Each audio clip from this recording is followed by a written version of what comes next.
Olá pessoal, muito bom dia, tudo bem com vocês? Aqui é o professor Djavan Felipe, de Matemática e Geometria. Nessa videoaula de Geometria, nós veremos aí poliedros e relação de Euler.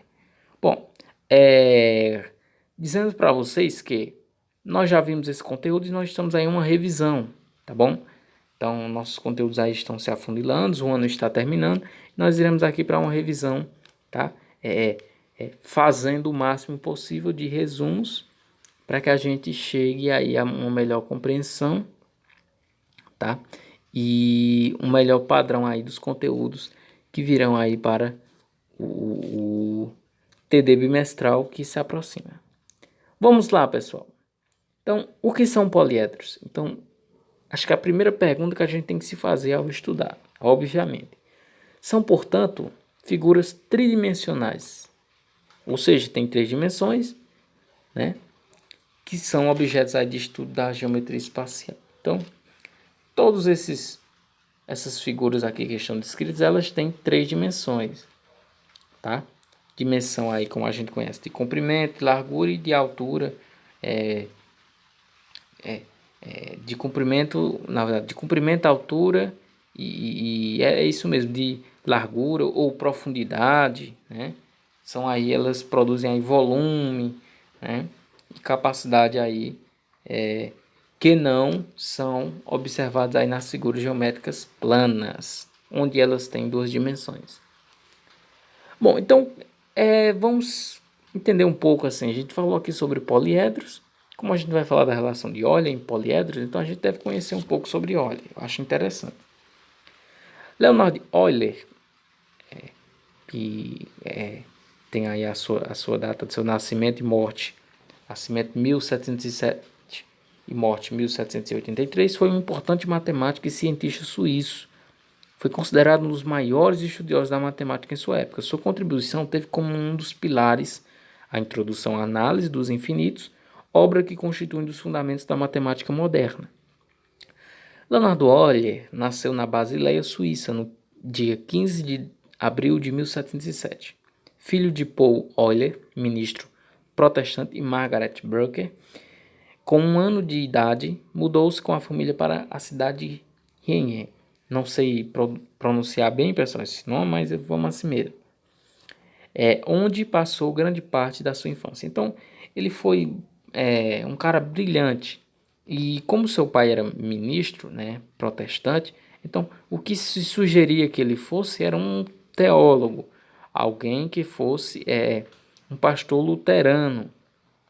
E ele, não, a gente não pode dizer que ele negligenciou a sua fé, mas o que podemos dizer é que ele tinha um grande talento para a matemática e foi aí onde ele ganhou o destaque.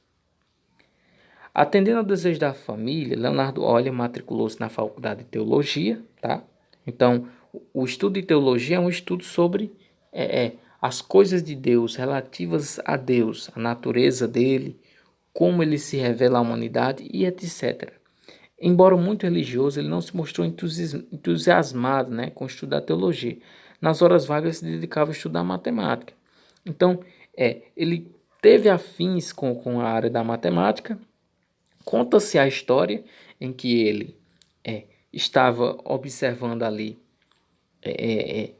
alguns livros e trabalhando, né, em uma determinada instituição de ensino, e aí Johann Bernoulli, da família dos Bernoullis, matemáticos aí bem conhecidos, ele começou,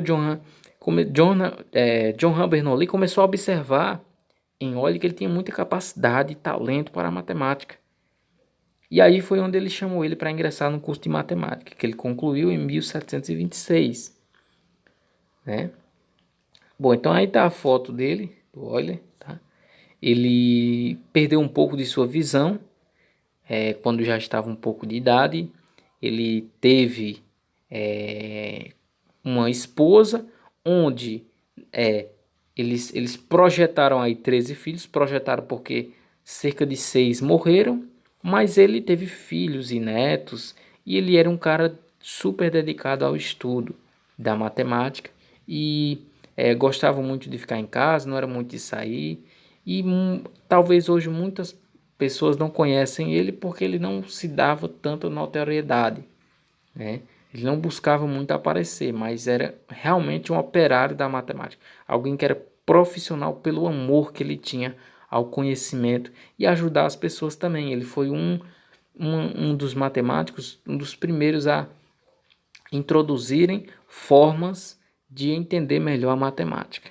Ele foi um desses primeiros matemáticos a fazerem isso, a ensinar para as crianças uma maneira melhor de entender a matemática, que ainda é hoje complicado de se entender, mas ele tinha essa preocupação também.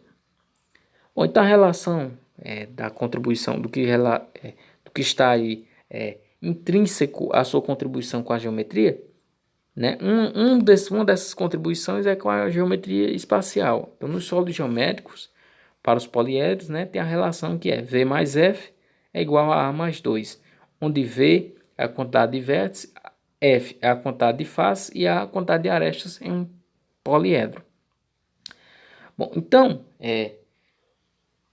se nós observarmos aqui a pirâmide, o cubo, entre outros sólidos geométricos, eles precisam verificar a propriedade. Então, verificando aqui a propriedade aqui no cubo, né?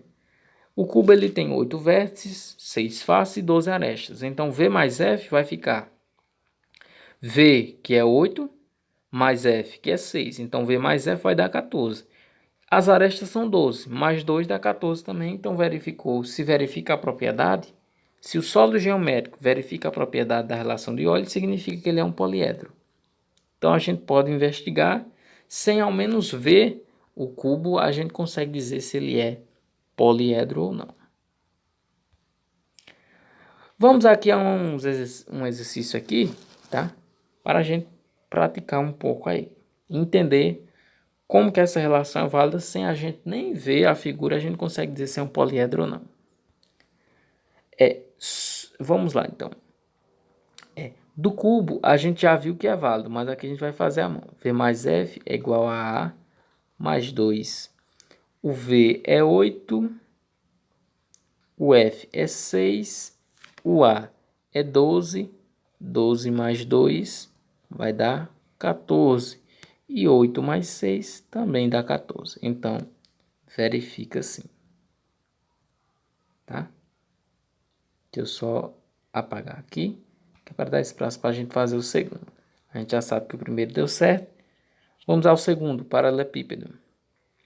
Então, no paralelepípedo eu vou ter que a relação aqui é a mesma, né? V mais F igual a mais 2.